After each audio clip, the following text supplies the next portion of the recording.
Sa ating pagsisimula, tandaan natin na ang impeachment ay patungkol sa pananagutan sa bayan. Mainit na usapin ngayon sa ating politika ang impeachment na sinampa laban kay BP Sara. Kung natandaan, sinampahan ng impeachment case si BP Sara pagkatapos ng 1-year-old ban ayon sa ating saligang batas. At dahil dyan, tumungos si BP Sara at ang kanyang mga abogado sa Supreme Court para manghingi ng TRO para ipatigil ang impeachment laban sa kanya. Ngunit nabigo itong makahingi ng TRO.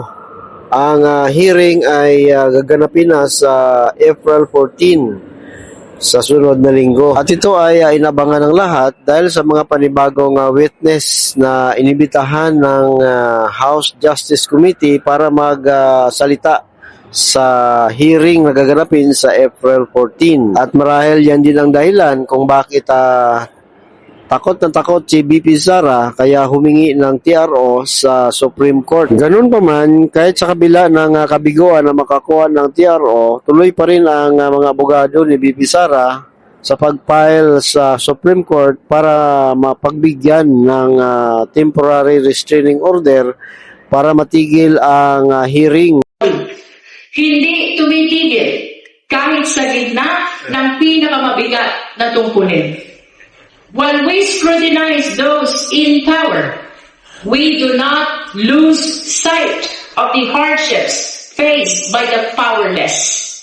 Having said that, we proceed today fully aware of our dual duty to hold public officials accountable and to serve the people who entrusted us with this mandate. And so now, we begin. Dito nagsisimula ang opisyal na pagdinig ng kasong ito.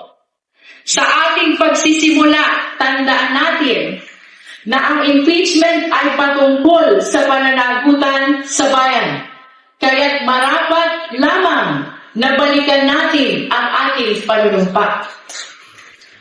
I do solemnly swear that I will faithfully and conscientiously fulfill my duties, preserve and defend the Constitution, execute its laws, do justice to every man, and consecrate myself to the service of the nation.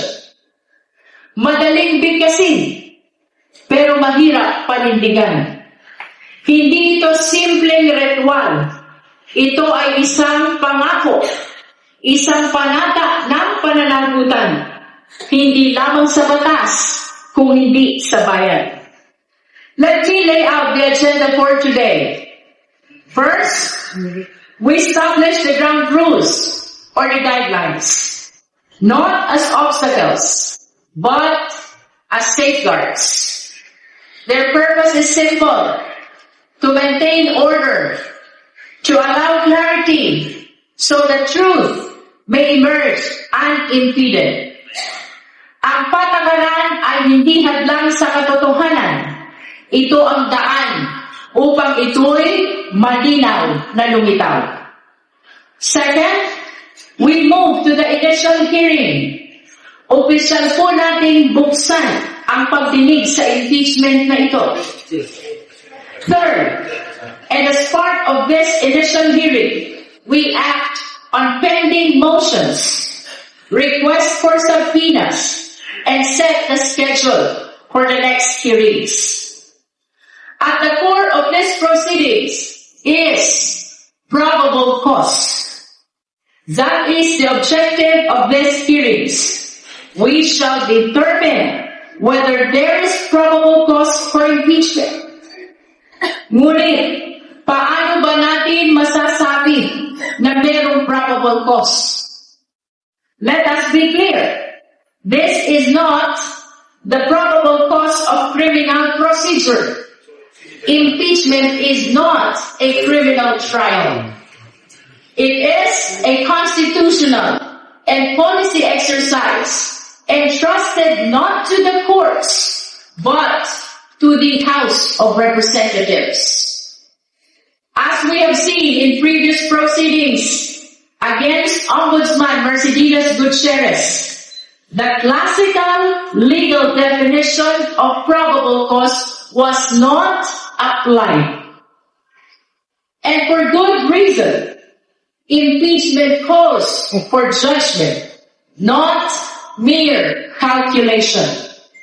It asks not only what can be proven, but what can Subpoena the bank records of the Vice President? Oh yes, tama.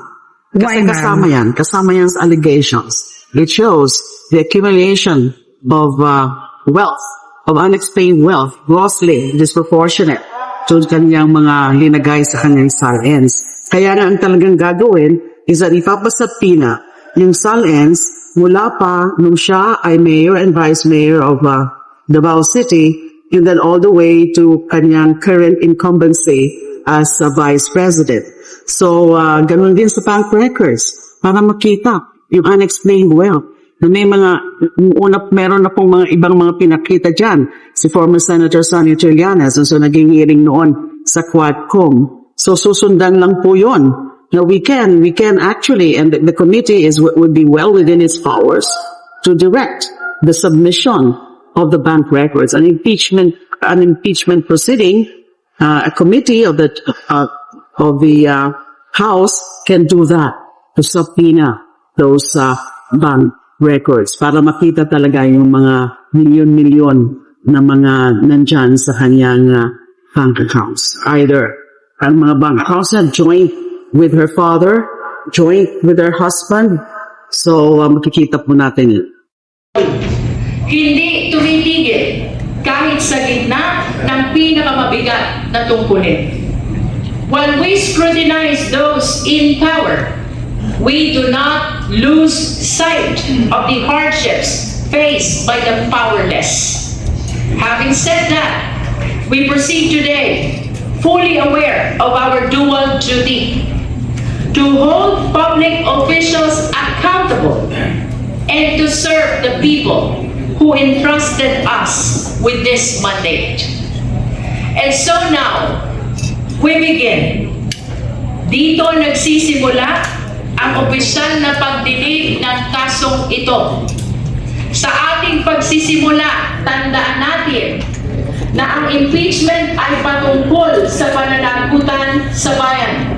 Kaya't marapat lamang na balikan natin ang ating panunumpa. I do solemnly swear that I will faithfully and conscientiously fulfill my duties, preserve and defend the Constitution, execute its laws, do justice to every man,